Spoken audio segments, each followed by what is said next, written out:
This is Tow 2 Bravo, and this is a after action review video for our 2021 Polaris Sportsman 570. Today we're going to cover a couple things that we have done since the last time that we spoke.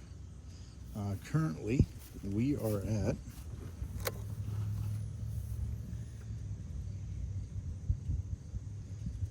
$267.6 miles on the machine. Since the last time we spoke, we've done a few things to the machine. So let's go ahead and cover those. We'll start with up front here first. So first of all, right here, you can see this radiator line that runs the length of the machine. Goes from the bottom end of the radiator there, runs back, ties into the frame there, and here. Well, I had noticed that there was some wear marks on the hose itself here and here, so I just put some soft tubing on here to help protect the radiator line from rubbing and maybe eventually wearing a small hole into that. So we just added that with some zip ties, and that's worked out well. Kind of a simple fix there. The next thing that I'd like to talk about has to deal with the front storage compartment here. So I'll be right back. Let me open that up. We'll talk. If you watch any videos on Polaris ATVs, you'll hear a lot of folks talk about these storage boxes here, and they do come with a rubber gasket here that runs along the bottom of the storage box. Goes around the battery compartment here and back around, and they leak. You can see that there's some residue in mine from riding.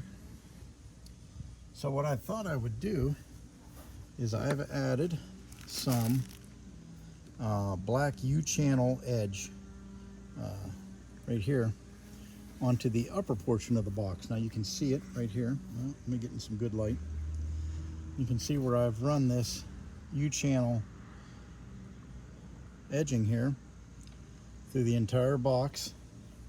So now instead of a stiff piece of plastic sitting on top of this gasket here, we now have another rubber piece, which I think well, actually I think it does two things for us. One is it makes the top of the box less likely to shift if you pull on it. It secures it a lot better with the in my opinion, in what I've seen so far in riding it, it keeps it a lot more secure on the top. There's a lot less flex. And number two, I think it's going to keep the water out a little better. I think what happens is that U-channel is going to seep down in this rubber, and it's going to form a little barrier there, and I think that's going to be a little better than the plastic. And you can see here, here's a leftover piece of that U-channel. So it's shaped like a U, obviously. And you cut the size, and you find a start point. Mine was right over here, you can see. And you just feed it on the box. And I'll give you updates on that as time goes by and see if it leaks any more than it did without the U-channel on there.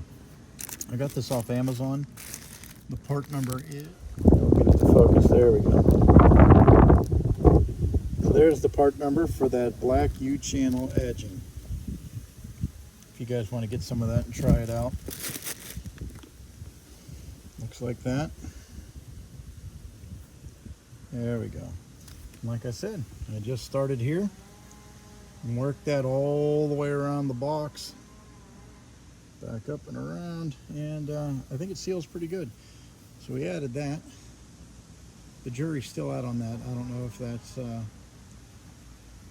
to make a difference, but I feel like it does.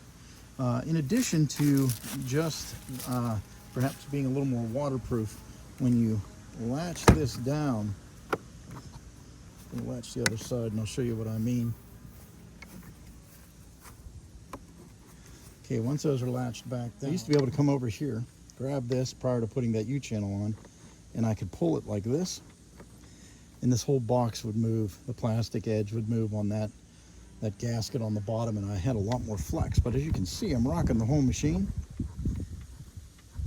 You can see the machine moving, and it stays in place a lot better. So I think that's a purposeful upgrade. I think that'll work out really well. I'm very happy with that. Next, we'll move on to the tires. The tires have continued to impress me. I have no complaints about the tires. They have been fantastic. The exhaust has continued to perform well. I actually think it's starting to sound better as time goes on. I think maybe it's just breaking in, but the sound it makes is just fantastic. Storage containers from the very beginning. You saw that I had mounted these up here. They're fantastic. I really like this storage setup. I leave this side open in the event that I would ever need to haul extra fuel if I ever go on that type of a ride. So we leave that side open. The AAR CV boot guards have been awesome. They've done exactly what they're supposed to do. Go around to the back and give you guys a shot of those.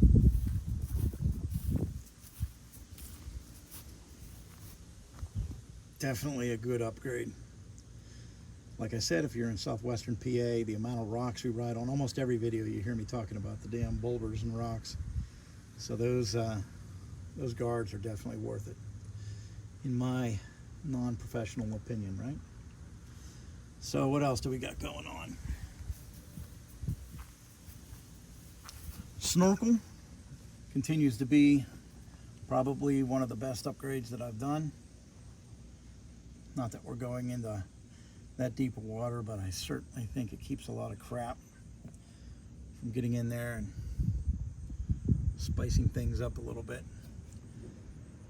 That's a definite do if you haven't done yet, in my opinion. Overall, the bike has been fantastic. Very happy with the bike. The performance of the bike has been great. It's done just about everything I wanted to do for the type of riding that I do. For the price point, it's definitely worthwhile.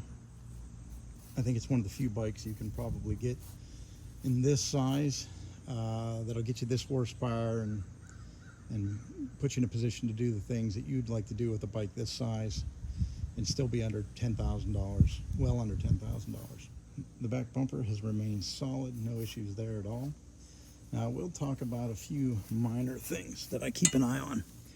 So I have noticed, you know, just a few little spots of rust developing in here, right around in here, down in here, and it's the same on the other side.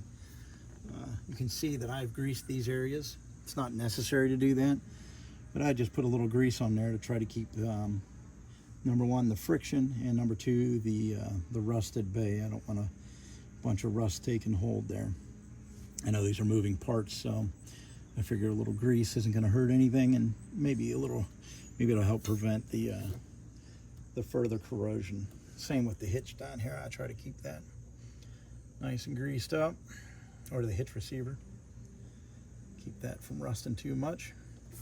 Well, and the next thing we'll talk about is a couple videos ago you saw me doing, and this is actually the first complaint that I really have about the Polaris 570, is when I went and did wheel bearing maintenance at 230 some miles, I believe it was, on this bike. All four wheel bearings were really dry.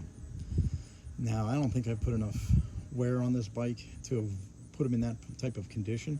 I think that's just how they came from the factory. And I think if I would have continued to ride this with those dry wheel bearings, now they did have grease on them. They weren't completely dry, but they shouldn't have been as dry as they were. The splines were dry. The bearings themselves were really dry. Didn't have a lot of grease.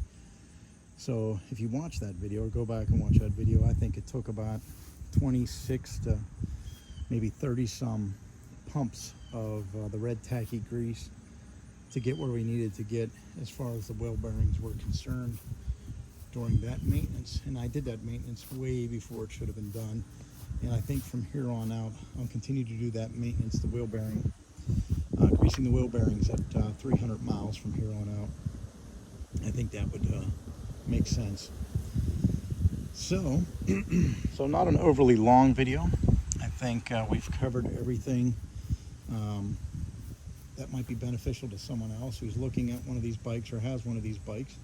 And these are all my experiences or things that I've changed that I think are beneficial. So overall, very pleased with the purchase, very happy with the bike. I really enjoy riding it. It's a blast to ride. It's a lot of fun, and it does everything that I need it to do or want it to do. I have really no complaints. We talked about vertical climbing, but you know, it does sufficiently on that. We talked about vertical climbs maybe, I don't know, 10 videos ago or 8 videos ago, and those are very steep vertical climbs, and this bike doesn't do well with that, but I can live with that. Overall, this is a really good setup. So this is Toe2 Bravo. I appreciate you watching the channel, and like, subscribe, comment. Until I see you out on the trail again, thanks for watching.